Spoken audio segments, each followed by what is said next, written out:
Mic check, 1, 2, 3. Mic check, 1, 2, 3.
we see on Comcast Channel 3. So we hope you all will enjoy the show this morning. It is certainly an interesting session that our gentlemen here are having in Nashville, and we've got people here on both sides of many issues, and so it should be a lively discussion. We look forward to it. Our panelists this morning are Senator Jack Johnson. He's our Senate Majority Leader and the representative for Senate District 27. They changed it on me. And, you know, it's been 5 months, I think, since we've had a policy talk show because of the winter break we take and then the weather last month. So I'm fuzzy on the details. Sam Whitson is our representative representing the 65th District, State Representative. And Jake McCalman is representing the 63rd State Representative District. Gino Bulzo's not able to be with us this morning. He had a previous engagement. And Todd Warner texted early this morning and said he'd been up all night sick and decided he would probably be better off staying home in bed. So we wish they could be here. Senator Joy Hensley, also representing the lower end of our county.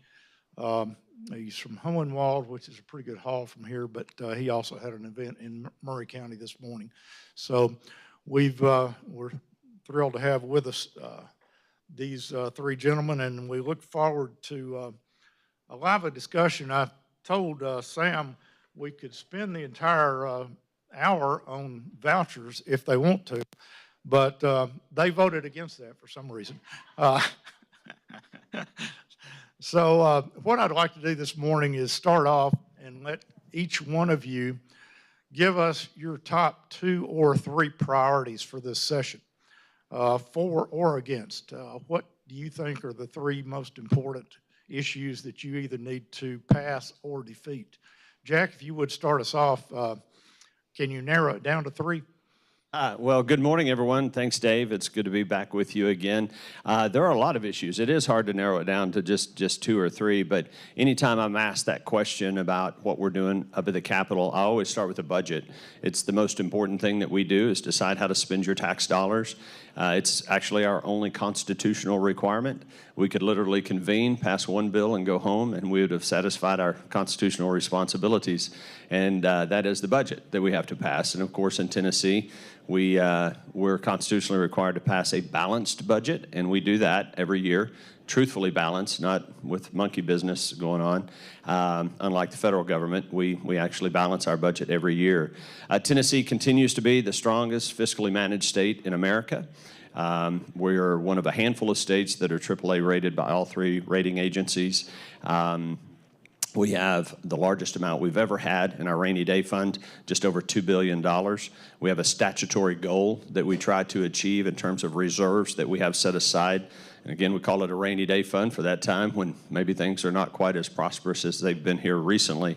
And so our rainy day fund is very, very strong. Our pension plan in Tennessee is fully funded. That's where a lot of states really get in trouble. It's not just their operational budget. It's the fact that they've made commitments to people out generations into the future in terms of pension liabilities, and they don't have the money to pay it. And there are a number of states that have made promises that they just will never be able to keep. We've not done that in Tennessee. Our pension plan is fully funded. We do have an issue this year. You may have read a little bit about it in the news relative to our franchise tax, and that is certainly, relative to the budget, one of our biggest priorities that we're going to have to address. There's a Supreme Court case that came down a few years ago from the state of Maryland. It came down from the United States Supreme Court relative to how they assess their franchise tax. The Commerce Clause in the United States Constitution has language about uniform taxation, if you will, between states. You cannot treat a business in another state differently than you do a state that is domiciled in your state. And we feel like we do that, and we've always felt like we were compliant with that provision of the Commerce Clause. Our franchise tax has been on the books since 1935. It's a 90-year-old statute that's been on the books. But last fall, we were approached by a handful of companies that said, we don't think you're actually complying. And so we've taken a look. The Attorney General, our tax folks, and our Department of Revenue have done a deep dive into this.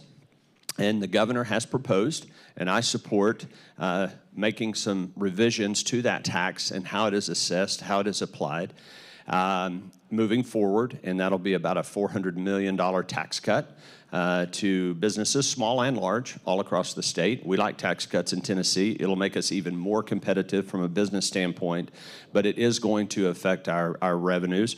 But we're in a very strong position where we can absorb that.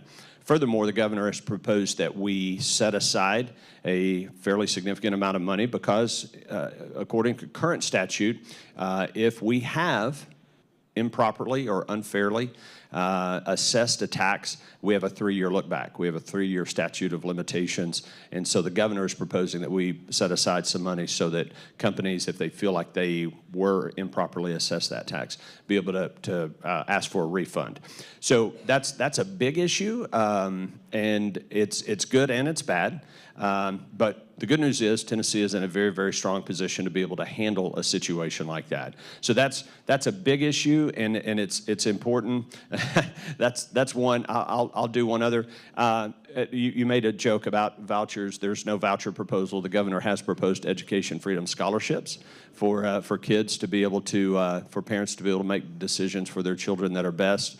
And I'm sure we'll talk more about that. But on the broader scope of education, you know, we have done so much in the General Assembly over the last 5 to 10 years, about $3.6 billion in additional funding for K-12 education. I think that comes to a 46% increase in K-12 public education funding. Obviously, we completely revised our education funding formula. We've done accountability, making sure that our third graders can read. We've created summer camps and summer programs and provided resources for tutoring to be able to make sure that these children are able to matriculate from 3rd to 4th grade and on up and be able to read. So you will hear a lot of conversation about education. Yes, there is a Freedom Scholarship proposal out there. That's a very small part of what we deal with overall with regards to education, but I fully support all of that. And then the final thing is, and I'm going on too long, but we Great. Thanks, Sam. Still going to try to get you to run again. So, we have a crime problem, and specifically in Shelby County in Memphis. And I've been spending quite a bit of time down there with other members of leadership. Memphis is such a wonderful, beautiful, incredible city. And it's got so many rich cultural assets. And my good friend, Senator Brent Taylor, has made the comment. He's really taken the lead. He's a newly elected senator from Shelby County about working with the state and the local folks. I had Mayor Young, the new mayor of Memphis, in my office the other day. He's a great guy, and he's very committed to trying to fix that problem. But Tennessee cannot reach its full potential if Memphis does not reach its full potential. So you're going to see us talking a lot about Memphis. Sam, same question. Yeah, thank you, Dave, and good morning. To see a lot of good friends out here, and this is going to be the part of retiring that I'm going to miss. The interaction with so many folks over the years that I have just relied on and trusted, and been great advisors and friends. And guys, y'all and ladies, just y'all been incredible. And Dave, thank you for this opportunity, for this forum to explain what we're trying to do. So, and I know you're giving me this, but I just want to, okay. Thank you for, but for participating every time. But I'm on Finance, Ways and Means, Full and Sub, and Jack is exactly right about this F&E tax issue that we have to attack. You may hear different things about it. Oh, it's a tax cut for the businesses, but this could cost us long term if we do not get this right for the state of Tennessee, and we're in a position now to fix that. The legislation that I'm working on, again, we're limited to 15 bills. Jake and I on the House side. Jack has to carry all the bills for the governor and the administration, and so they have a lot more challenges on that. But I have some bills dealing with elections, local elections. Am I concerned about the direction we're going? I'm also working with the Sexual Assault Center on helping victims of rape and violent crime to make sure that they get their day in court because of the delay in processing evidence and doing investigations. And also, I've been working with Covenant families over the year. I've met with the parents of who have lost children and parents who had children there, and it's been an incredible experience from me firsthand, and I just want to make sure we do right for the children of the state of Tennessee as we go forward.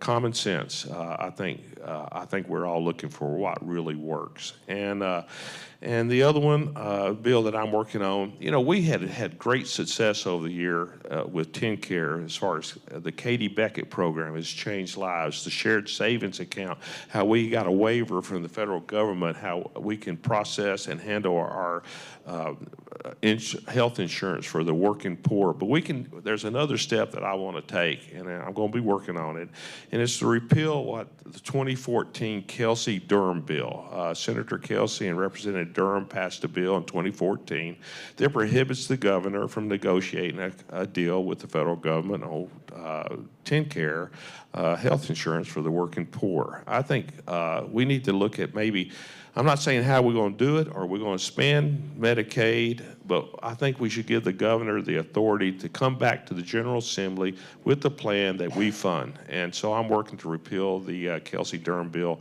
of 2014. Pick your priorities. So when I initially ran in 2022, I didn't run to fundamentally change this state. I think we've got the best state in the union to work, raise a family, and I fully expect to grow old and retire here. You know, that being said, I want to make sure we have a Tennessee where my kids want to stay and grow up and raise their families here. My focus this year has kind of taken a turn towards human trafficking and crimes against kids. You know, with human trafficking, that ties to the issues we do have at the southern border right now. Every state has become a border state, and I've got a resolution on the floor on Monday night that is going to be speaking to that.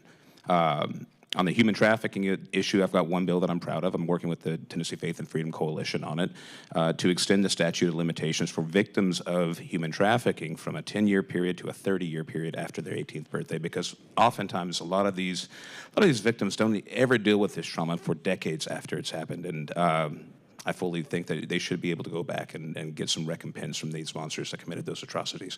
Particularly on the human trafficking issue as well, I've got a resolution that's urging us to work with neighboring states and neighboring AGs to create a network to track this activity. And I've got 3 daughters, and it terrifies me that this could potentially happen to them. So that's kind of been my focus this year. So. Lots on your plate this year, and I appreciate you kind of giving us a flavor of the focus that you all have.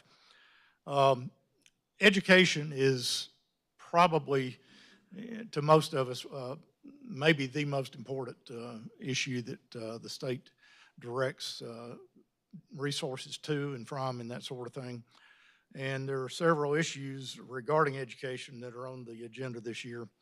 And of course, the one that the media and probably generates the most emotional responses is this, as it's commonly known as, is the voucher proposal, as Jack called it, the education scholarship program. I think I have studied this issue to where I can argue either side of it pretty good. So I'm going to take both sides here a little bit with you this morning, because Jack, you're clearly in favor of it.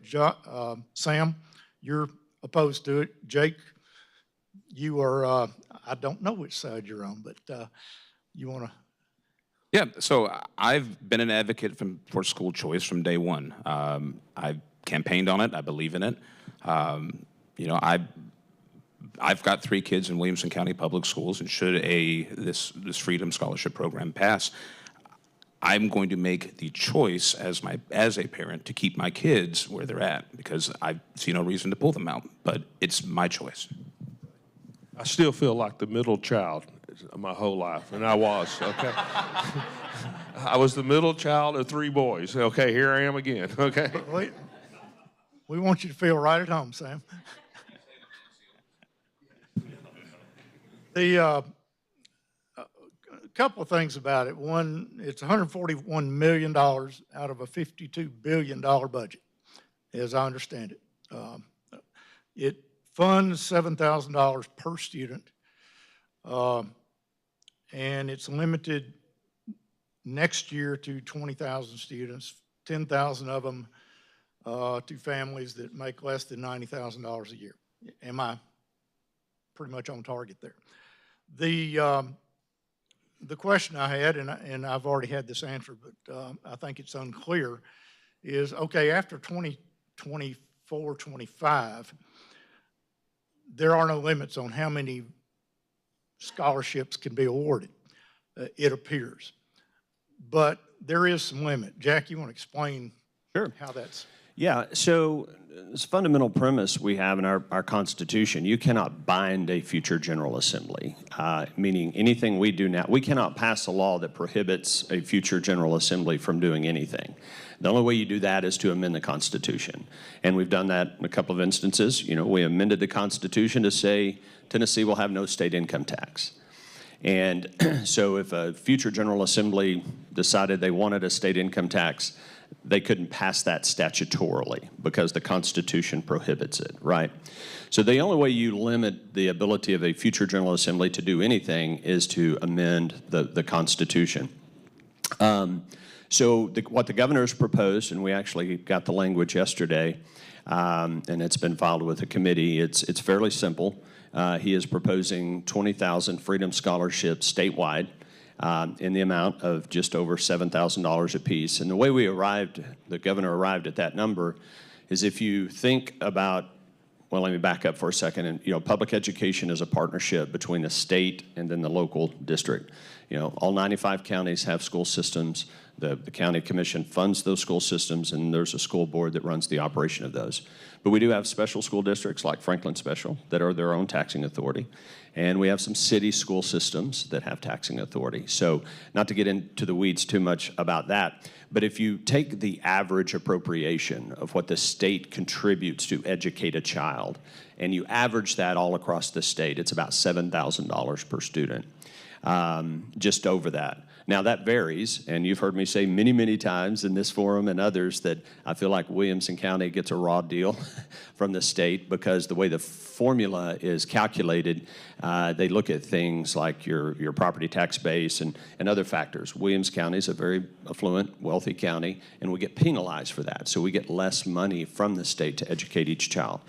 I think, and I see some of my county commissioner friends and school board friends out there, I believe it's around $4,200 per student that the state gets. But Williamson County is spending over $12,000 per child. So the difference comes from the local government. It comes from the county commission. In the case of Franklin Special School District, they are their own taxing authority. Anyway, if you average what the state contributes all across the state, it's about $7,000 per child. So what the governor's proposing is a 20,000 scholarships across the state. And let me stop there for a minute and say there are roughly 1 million kids in K-12 age in the state of Tennessee. So there's 1 million kids in kindergarten through 12th grade across the state. Roughly 85% of those attend a public school. About 15% attend either a private school or they are homeschooled, and many of those are in a homeschool cooperative. So put it into perspective. So the governor's proposing 20,000 scholarships. That's 2% of the kids that are in K-12 school all across the state. So it's a relatively small number of scholarships, but it will be very meaningful to those families who feel like they need some type of educational alternative. To your question, that's what the governor's proposing. That's what the governor's proposed funding in the budget, period, end of story. Now, the governor has stated he would like to see that program expand over time and be able to offer more of these scholarships as we continue to do everything we can to make our public schools the best that they can be. But the proposal is for 20,000 scholarships, period. He can't say that a future General Assembly is required to expand that. It would be subject to appropriation. That's the language that we use. We're dealing with the 24-25 fiscal year budget. That's what he's proposed. You're right, the number comes to about $140 million to fund those scholarships. It would be up to the next General Assembly and future General Assemblies to decide if they wish to expand that. We're going to have this debate next year and the next and the next. Well, we may not. We'll see what the utilization rate is, and we'll see what the success rate is. You know, the ESA program that we passed in 2019 was litigated. It was tied up in court. It's really just went into full implementation this year, but we're seeing some great success from that program. That is limited to Davidson, Shelby, and Hamilton County. This new proposal is separate and apart from that proposal from 2019. When you say you're seeing success from the previous program, how do you define that? Parental satisfaction. Parents saying that they got their kid into a better school environment that's better for their learning needs. Now, that program allowed, I think, up to 10,000. 7,500. 7,500, and there's only 2,400, I understand, that are participating. Why is there not more participation? Do you know? Well, again, it was just able to go into full implementation for this current school year because it was tied up in court. So in the application process and, going through all of those steps. But, and we fully anticipated when we passed that one that it would take probably a few academic school years for it to reach full utilization. And this 20,000 might very well do the same thing. We'd have to see. So the 20,000 is in addition to the 7,500 that are already. That is correct. Well, I had a really good question on the tip of my tongue, but somewhere it escaped me. The concern, of course, and again, I can argue both sides of this, I think, pretty good, but our public school systems are paranoid that all of a sudden they're going to lose a lot of students. And as I understand the funding formula that you all passed last year, the schools get $7,000 per kid from the state or whatever it is that follows the kid. So if those kids drop out of public schools, go to private because of this, the public schools will lose that portion of the funding. Is that correct? You will lose whatever you currently receive from the state. So in the case of Williamson County, it would be the $4,200 that is appropriated to the state. Again, we're spending just somewhere between $12,000 and $13,000 a year to educate a child in Williamson County. If a Williamson County family chooses to utilize one of these scholarships and a child leaves Williamson County Public Schools to go to a private school, Williamson County will lose $4,200, but they keep the $8,000 plus that they're already appropriating. We know how many students in Williamson County are now in public or in private schools and homeschooled? How much is it? 42,000 in public schools. Do you know how many are in private or homeschool? Yeah, I wouldn't know that number. Yeah, and this is a pure speculation, and it's a Dave Crouch speculation, so take it for what it's worth. But I would suspect then that these few thousand kids that are already in private schools and being homeschools will apply for these scholarships just to fund what they're already paying for. And that the public schools are probably not going to lose a lot of students as a result of that. Sam, is that a fair assessment? Yes, and I'd just like to say, we have not seen all the details on the House side. We should be getting it pretty soon. There's a proposal, the governor's proposal. Senator Lundberg has come up with another amendment, another way. So this thing is really a moving target right now, and it is hard to say what the final results will be. So, but from the very beginning when I first ran, I've been a big advocate of our public schools. And what you bring up is true. The money will follow the student out of the public schools, the $4,300. But our public schools here will still be responsible for making sure that school bus runs that same route, whether it has 3 kids or 20 kids. They still have to maintain the cafeteria. They still have to maintain the facilities. They still have to provide the SROs. So they will be doing it with less money, so that we can say that for certainty. Also, my concern is if students choose to go the private route. Right, and again, it's a great incentive, that $7,000 to start your own homeschool or your own, private school. Or to send, help supplement to send kids to a really good private school that we have here. We have the best private schools probably in the state here in Williamson County. The accountability part I'm very concerned about. To me, I learned with my kids, they can be dependent or independent. If they're dependent, when I buy them a car, I put the rules on how they operate the car and the accountability, okay? If they want to buy their own car, You do what you want to with it. I am concerned about the accountability part. But also there's another part that I'm very concerned about, and we saw it in Blount County in the most recent House election. There's a lot of money behind candidates that are supporting vouchers in charter schools. Money that comes outside the state of Tennessee to make sure that they get the advocates that they want in the General Assembly. I am concerned about that dark money coming into our state. But also, you know, we had a great experience this past year. We got to watch at Page High School a fall of high school football. And what a public school does for our community is unbelievable. It adds a cohesiveness that brings the community together. I am worried that we're going to get further and further apart if we start building these silos with tax money. And again, I'm not saying in Memphis, in Shelby County, or Shelby County, Davidson County, it can change a life for a kid stuck in a bad school, okay? And I get that. But guys, we have the best public schools in the state, probably the nation. And again, that's just where I am on it. I can respect people on the other side of it, but it'll be discussion that we'll be working with the rest of this General Assembly. Comments? Yeah, I was at another event the other night, and I said I don't believe that being pro-public schools and pro-school choice are mutually exclusive. Like I said, I mean, if this passes, I'm still going to make the choice to keep my kids at the school that they're at. My daughter's at Page High. I am very proud of the classes that she's taking and the teachers that she's got. I think that, and to echo Sam's point, we do have some of the greatest schools, if not the greatest public schools in the state of Tennessee.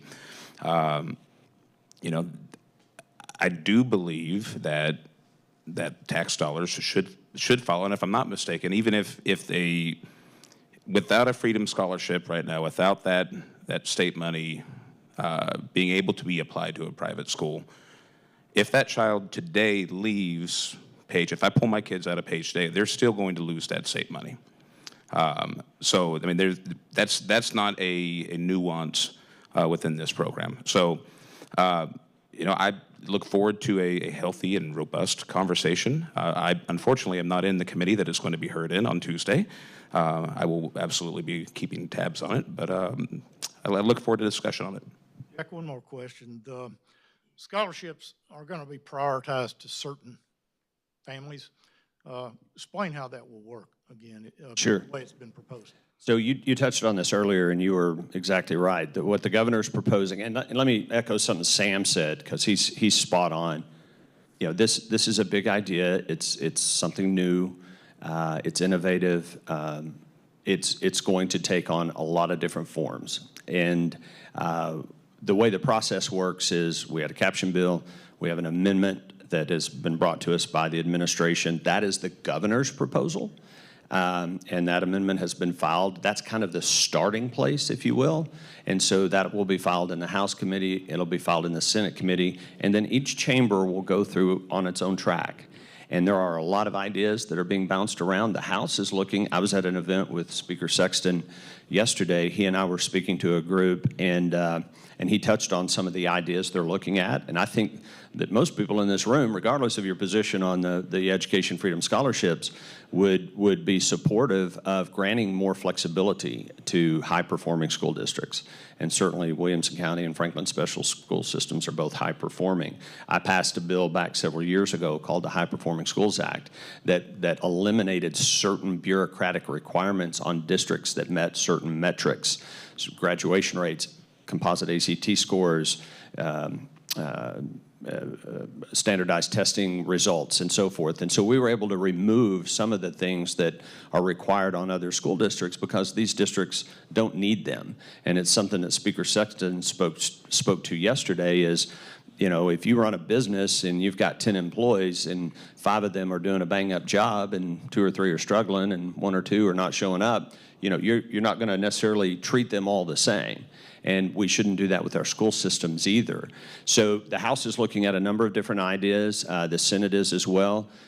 Sam touched on the accountability piece. That's something that's very important to my Senate Education Chairman, and so he has an amendment that he's circulating that provides for some, it's flexible, but some degree of accountability to it. So that process is going to, take its own path in each chamber, and that happens with lots of legislation, and we'll end up at the end of the day, we have to start in the same place, we have to end at the same place in order for it to pass, and that's why we have message calendars, it's why we have conference committees and those types of things. So lot to be discussed, and I want to thank all of our local folks here, because we talk fairly frequently.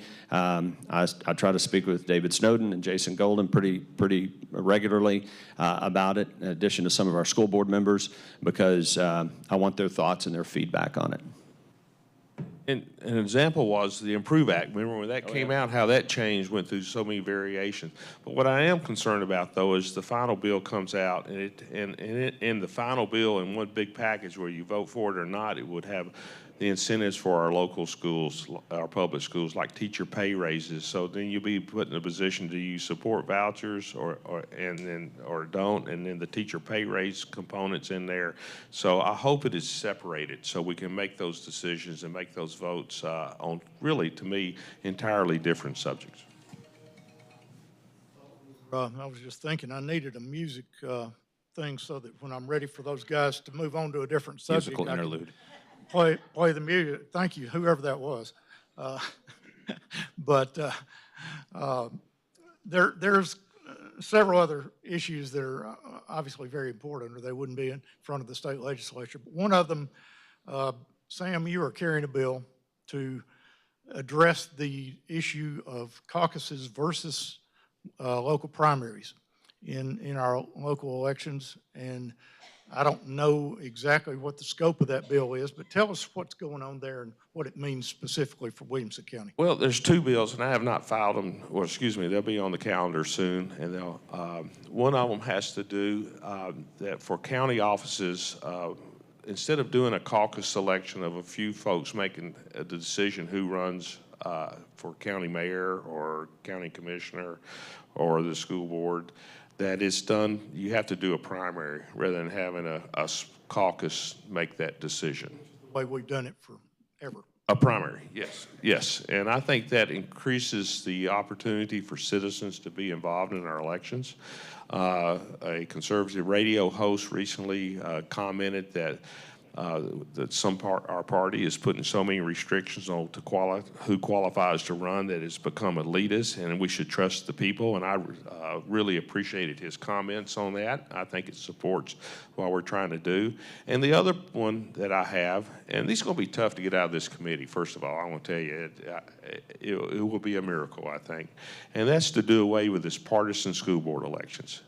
We have just come down to a place here where we have so few people qualified to run on our side of the party. I think it's less than 2% of the voting public that we are excluding people that want to have a say in their kids' education. So my bill would do, we passed this bill, it was a close vote a few years ago, partisan school board elections. I think that's been one of the worst bills that we've ever passed out of the General Assembly. It just really cuts down on participation of parents and people who are concerned about our public education. And the other one is to require primary elections. There's no cost to that bill. You are paying for these primaries now, and you will continue to pay, no difference. But if we try to do a caucus selection in our county, it could cost our party hundreds of thousands of dollars to put that on, because we just have no idea how many people will show up, security, the process. So it's just to get us back to simpler times. Does anybody want to comment on how Murray County's elections over the last few years have changed as a result of that process being changed? I can ask Rogers Anderson back here. He can probably tell us if y'all don't. I would defer to the mayor, yeah. Rogers, stand up, please.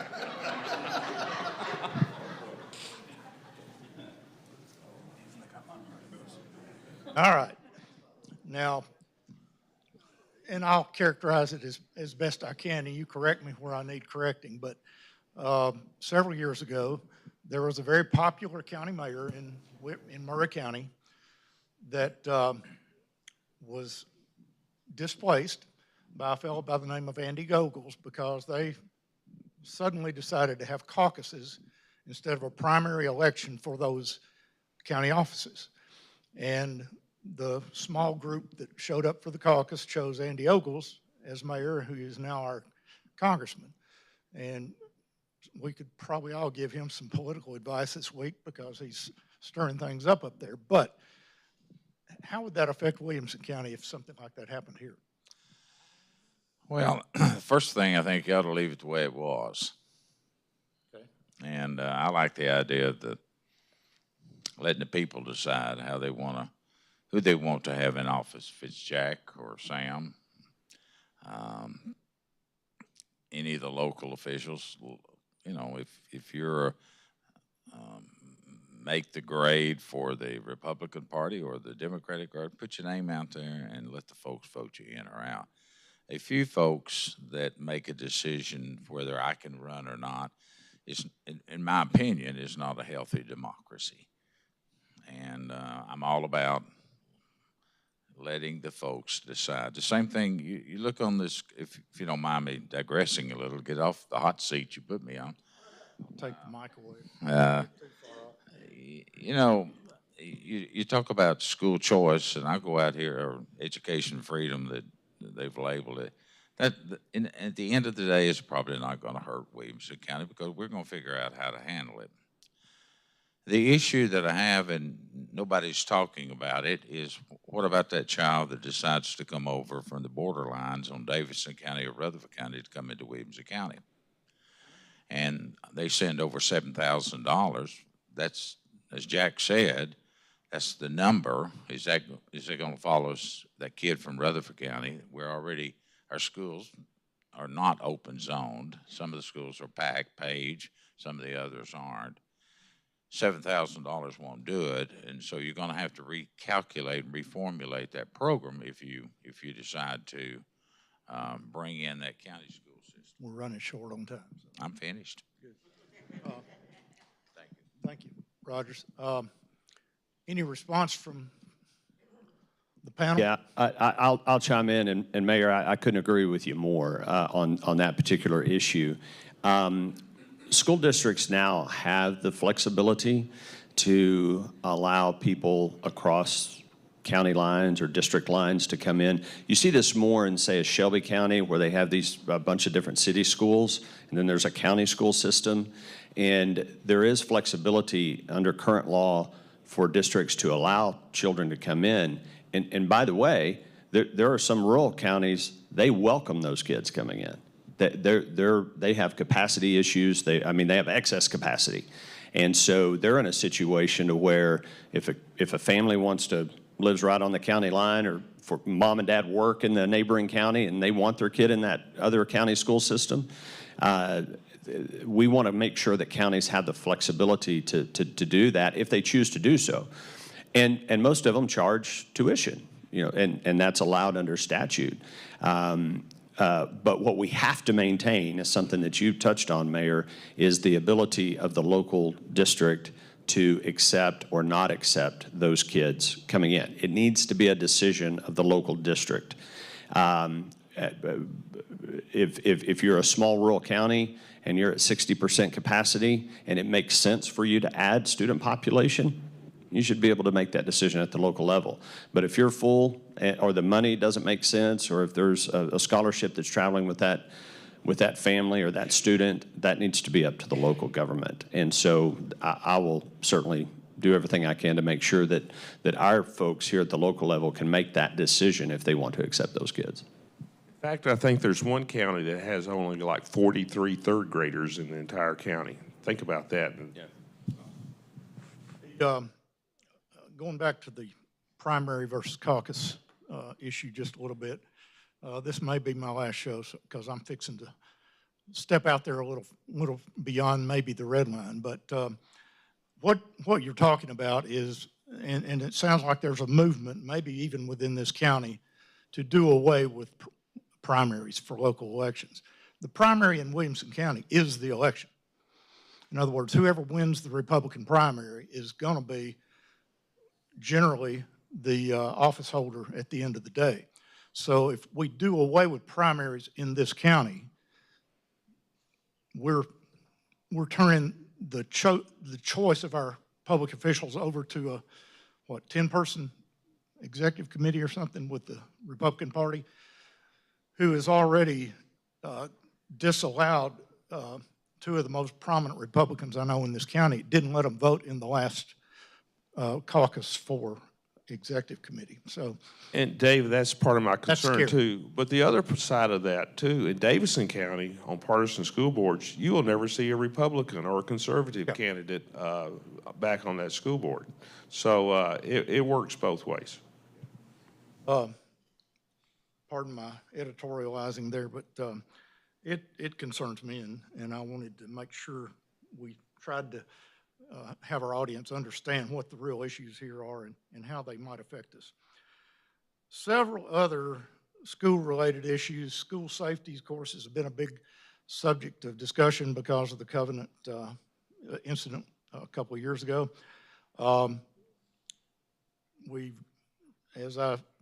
As far as I can tell, the fire alarm bill is the only thing on the agenda this year that's addressing school safety. Is there something I'm missing? Gentlemen? Well, there are 2,000 bills filed out there, and school safety has been a top priority for us for a long time. So no, I think there will be other things that are discussed. As you know, we appropriated a significant amount of money to make sure we could have a school resource officer in every school. We're blessed here in Williamson County that we've had that for a long time, thanks to our county commission, our sheriff's department, making that happen. There's some your more rural, poor districts that have not had the resources in order to make that happen. So we're certainly helping with that. We've also set aside money for hardening of facilities and that type of thing. So a lot of conversations, and there may not be a big high-profile bill, but a lot of what we've done, we want to get the feedback back from the districts relative to what we've done. Are they able to get these SROs hired and trained, and how's it working in terms of strengthening the security at those schools? So a lot of conversation, and I think you probably will end up seeing some legislation, but we're still fairly early in the process. We've got a long way to go through this session. Fourth grade retention, what's the conversations going on about retaining fourth graders that can't read to a certain level? Sam, you look like you know something about that. No, I don't. No, I made it out of the fourth grade fine, Dave. It was fifth grade. So, again, the information came out recently on that. I'm not on the education committee, so I have not.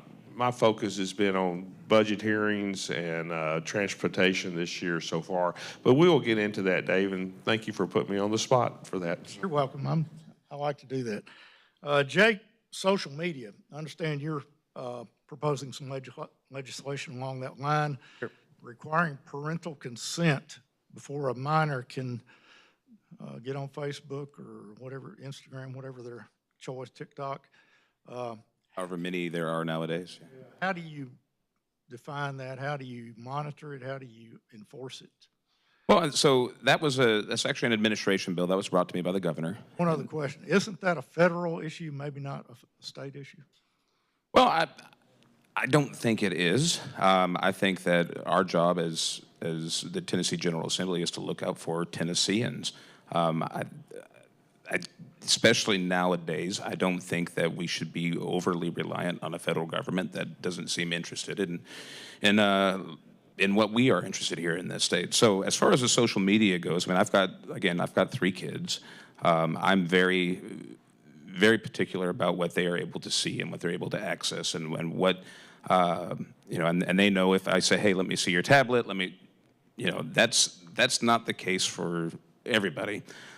Social media has shown to be very harmful for adolescents.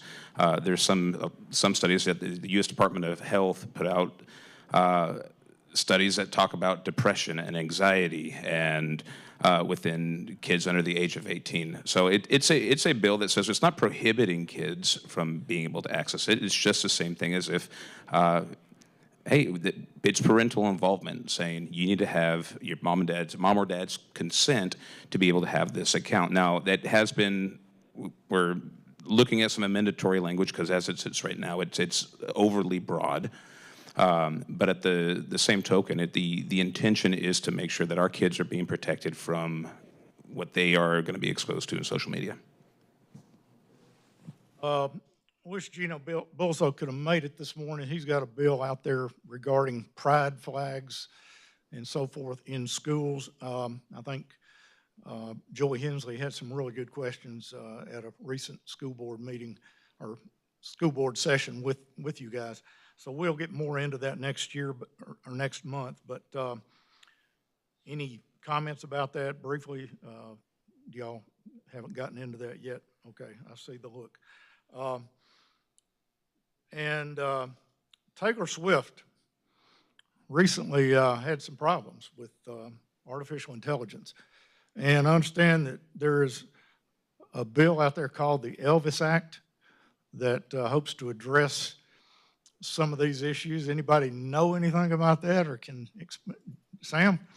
Well, I'm the sponsor of it. Okay, good. So Heard Elvis and he got excited. He's like, That's what I was going to ask. No, you know you like Taylor Swift. no, I was just going to say, I actually saw Elvis in concert. Raise your hand if you ever saw Elvis in concert. Okay, there's a few of us. Okay, good. Yeah. Go ahead. Okay, yeah, the Elvis Act. I didn't come up with the acronym. People in government seem to love acronyms. So it's Ensuring Likeness, Voice, Image Security Act. So that's how they came up with the acronym. No, it's really pretty simple. And obviously, a lot of conversations about AI and technology and where that's all going. Some of it is very exciting. Some of it is very scary. And artificial intelligence can do things that are probably going to improve our lives in a lot of ways, but they can be detrimental as well. It's already in statute in Tennessee that your image, name, and likeness is protected, meaning it cannot be used for profit without your permission. So we have legislation that simply adds voice to that, because obviously we are the recording capital of the world, the music capital of the world, right here in Tennessee. And you can literally use artificial intelligence to say, I'm going to have Taylor Swift, use Taylor Swift's voice to sing someone else's song, and you won't know that it's not Taylor Swift. I mean, it's that accurate, and that people could put that out there and sell it, market it, and make money off of it. So we've worked for months with the Recording Industry Association of America, and a lot of our music folks here. I have it on notice in committee this coming week, and it's something that we need to do. If you're in the music business, and we got a lot of folks right here in Williams County, that's how they make their living, is either as an artist or a producer or a songwriter or a musician. And when they create that magic and they create that art, that is their product. It's no different than if you make a widget and you sell it. And so they should be protected in that regard. So very excited about that legislation. 2 or 3 other quick things here.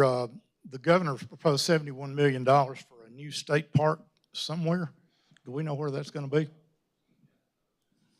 David, my understanding is it's 4 or 5 that he talked about, and he didn't tell us the details during the State of the State address, but I think that's great. I'm all for putting money into our state parks. They are unbelievable. We go to them all the time, and it's just a great investment for our future. I wish there was more money we could put in. Next question, Sam, is for you. You decided not to run for re-election. Why not? Well,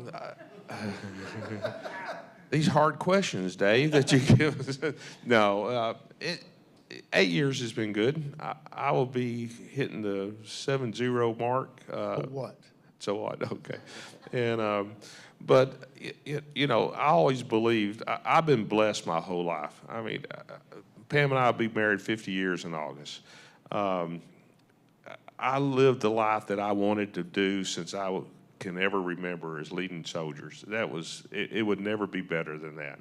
And then I get up there and I found a sense of camaraderie and friendship and purpose in the General Assembly that I've not felt since I've been in the Army. But I really am one that believes one door closes, another one opens. And it's just, it's been a humbling experience. I met some of the finest people I've ever met in my life up there. But I'll never forget the first month I couldn't believe I was there, and after that I couldn't believe some of them were there. But yeah, but again, just some incredible friends, and the people I work with. You know, that represents the industries up there. They are trusted advisors. They care about our state, our people. They want to make Tennessee strong. And again, you know, Jack and I may disagree on a few issues, but he has been just a source of knowledge. I always like for him to go first because nobody explains it better than Jack, and from the very beginning. And I look at our other elected officials out here that's been with me, and it was a tough start. So, But anyway, this is not your last show, so. but anyway, it's He just wanted to make sure you weren't running for Congress, Sam, and that was what he was trying to get I was at. going to ask that. But, and if you want to wait till our final show, legislative show of the year to answer this question, but have you got any advice for your successor Any advice from? or whoever succeeds you in that seat? Yes, come home each night, okay? Don't stay in Nashville. Okay. There you have it. Mayor Moore, have you got any questions for these guys?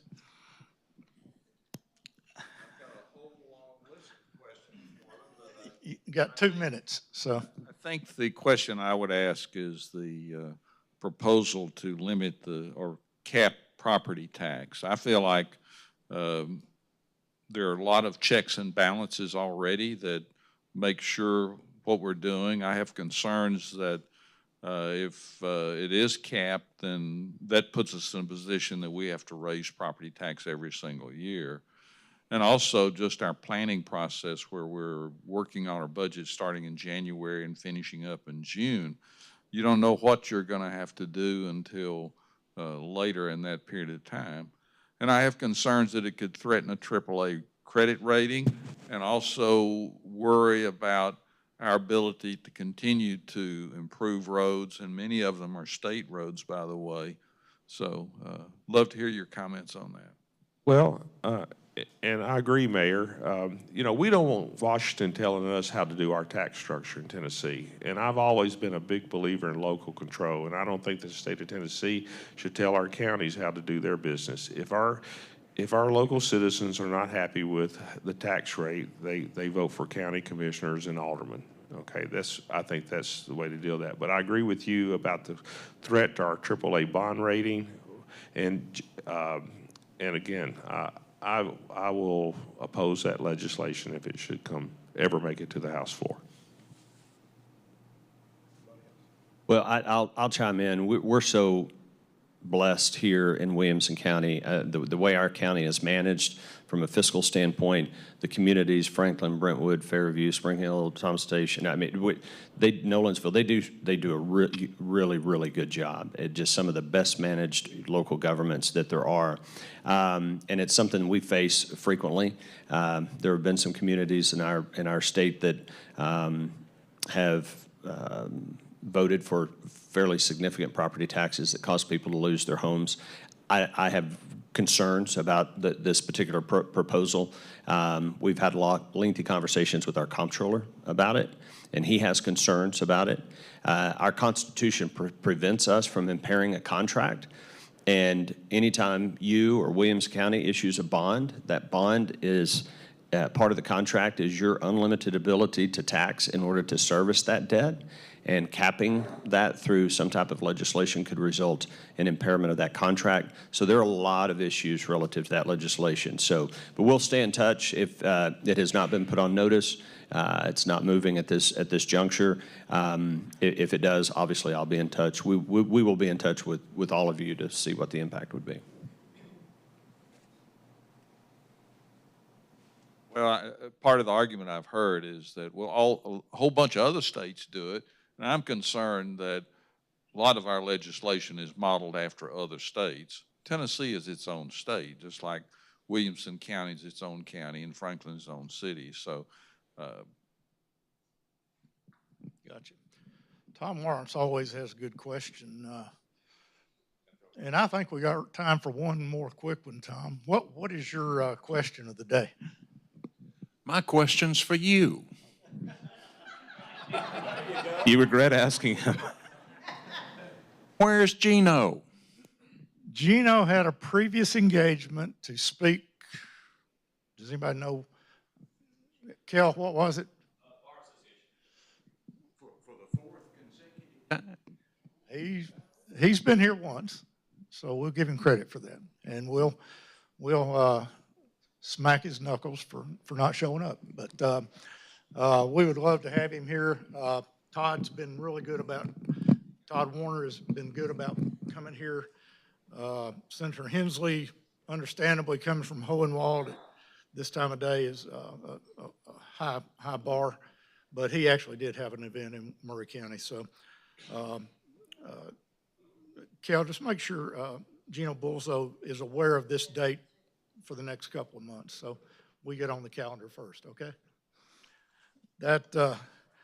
That's all we have this morning. We've got a lot of people that work hard to make this event come together. I suggested to Kel that we put them up on a graphic in front of you because just mentioning the name of these entities at the end of the show is really not enough, because between financial support and media support, this would not happen near as effectively. But AT&T, the Lion Leadership Group, who is the franchisee for McDonald's for most of the local McDonald's restaurants, WCTV, of course, Creed, you're here every time early, and we appreciate that. Vanderbilt University, Lynn Maddox is one of our friends and is here almost every time. And Derby, your crew at the Williamson Herald, we appreciate your help in getting the word out and reporting what's been said. Tom's at WAKM, you and Tommy and Linda, we appreciate your support as well, and just getting this out there where the people of Williamson County can listen in. And last but not least, Columbia State giving us this the use of this facility. They've got a beautiful campus here, and we want to help them show it off to as many people as we can. And we just appreciate all the staff here that makes that happen.